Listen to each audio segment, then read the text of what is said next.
Before you learn the laws, understand the danger. Reverse psychology is not about tricking people. It is about understanding resistance. Human beings resist control. The moment someone feels pushed, pressured, or directed, they push back. This is ego preservation. Machiavelli understood something most ignore. People want to feel autonomous, even when they are predictable. If you openly demand obedience, you create rebellion. If you subtly allow choice, you create compliance. Reverse psychology works because it respects one rule. Never attack the ego directly. Instead of saying, "Do this," you create a situation where doing it feels like their decision. But here is the warning. If used carelessly, it destroys trust. If used excessively, it exposes you. And if used maliciously, it corrupts you. These laws are not for controlling the weak. They are for understanding influence, negotiation, leadership, and self-defense. Because once you understand reverse psychology, you also recognize when it is used on you. Now we begin. Law 1. Give them the illusion of control. The strongest desire in most people is not power. It is autonomy. People will comply more willingly when they believe they chose the path. A direct order creates tension. A structured option creates participation. Instead of forcing agreement, you frame alternatives. Instead of commanding, you suggest. When people defend a decision they believe is theirs, they defend it harder than if you forced it. This is not deception. It is understanding that ego resists domination. Law 2. Plant doubt. Don't push direction. Pressure triggers resistance. Doubt triggers curiosity. If you want someone to reconsider a decision, do not confront it aggressively. Instead, introduce a question. A calm, strategic question can dismantle certainty faster than an argument. People argue against attacks. They think about questions. Reverse psychology often works not by telling someone what to do, but by subtly questioning what they think they want. When doubt grows internally, change feels self-generated. That is influence without confrontation. Law 3. Withdraw to increase pursuit. Scarcity creates value. Availability reduces urgency. If you push attention onto someone, you decrease your leverage. But when you step back, without drama, without explanation, you activate curiosity. Humans instinctively chase what withdraws. Machiavelli advised rulers to avoid being overly accessible. Familiarity weakens authority. Distance increases gravity. But misuse this, and you appear manipulative. The key is natural restraint, not theatrical absence. Law 4. Lower the pressure to lower resistance. The harder you push, the harder they resist. Human ego interprets pressure as threat. If someone feels cornered, they will defend even a bad decision just to protect pride.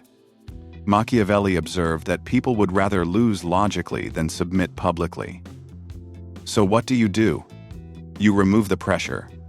Instead of saying, "You need to do this," you say, "It's your decision." Calmly, without sarcasm, you shift responsibility back to them.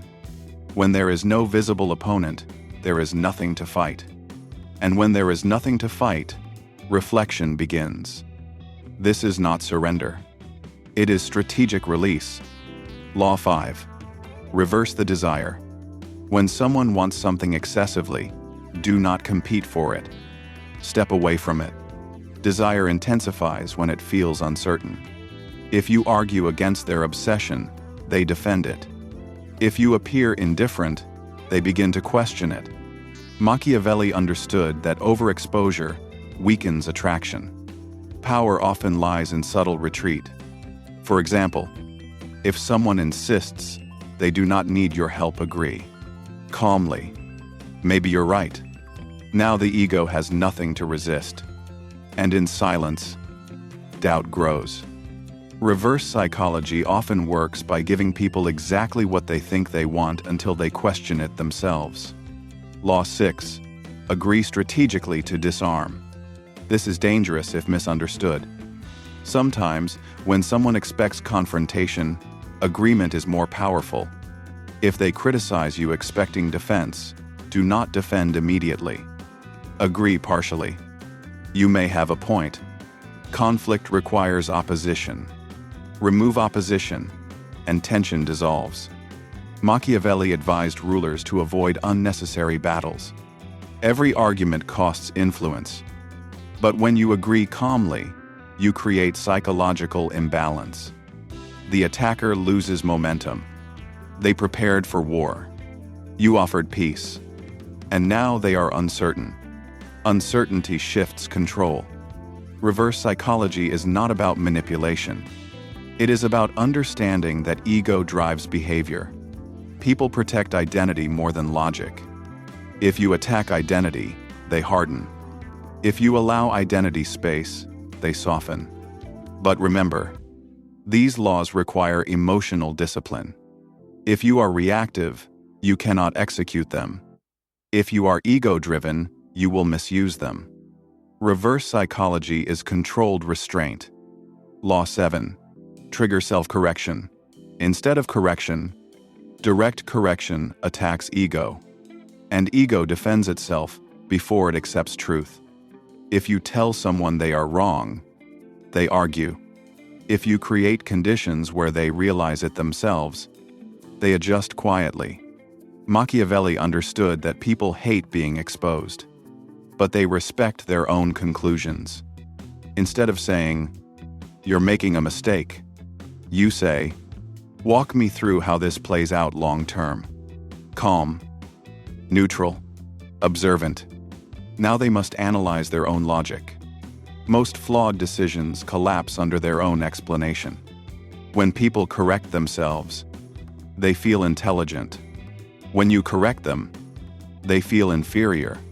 Reverse psychology shifts correction inward, and internal realization is stronger than external criticism.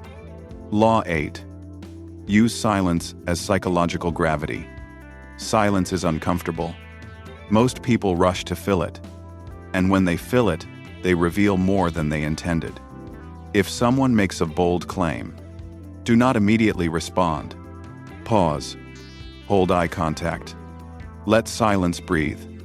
Silence creates pressure without aggression. It forces reflection. It exposes insecurity. Machiavelli valued controlled presence. Authority does not speak excessively. It observes. In negotiations, in leadership, even in personal conflict, silence makes others over-explain, and over-explanation reveals weakness. But silence must be controlled. If you use it emotionally, it feels passive-aggressive. If you use it calmly, it feels powerful. Silence is reverse psychology in its purest form. It invites self-exposure. Law 9. Let them convince themselves. This is the highest form of influence. If you argue someone into agreement, they comply temporarily. If they persuade themselves, they commit permanently. Instead of overwhelming someone with reasons, give them fragments. Give them space. Let them build the logic. People defend ideas they constructed far more aggressively than ideas imposed on them. Machiavelli knew that leaders who over-explain appear insecure. The strongest leaders say less and allow others to internalize direction. Reverse psychology is not forced. It is a strategic absence of force. You guide without grabbing the wheel. But here is the caution. If you overuse this technique, people sense manipulation. Authenticity must anchor strategy. Without integrity, influence collapses. Law 10. Use opposition as fuel, not friction. When someone resists you openly, do not crush the resistance. Redirect it. Machiavelli understood that enemies reveal energy. Energy can be redirected. If someone says, "That will never work," Instead of arguing, respond calmly. You might be right. It's a risk. Now their opposition has nowhere to land. Often, resistance intensifies when it feels challenged. But when resistance feels acknowledged, it weakens. You turn critics into observers. And observers often become quiet supporters when results appear. Never waste energy fighting every objection. Sometimes allowing doubt to exist makes success louder. Law 11. Appear weaker than you are. This is ancient strategy. When people underestimate you, they lower their guard. Overconfidence in others creates transparency. If you constantly prove your intelligence, people defend themselves.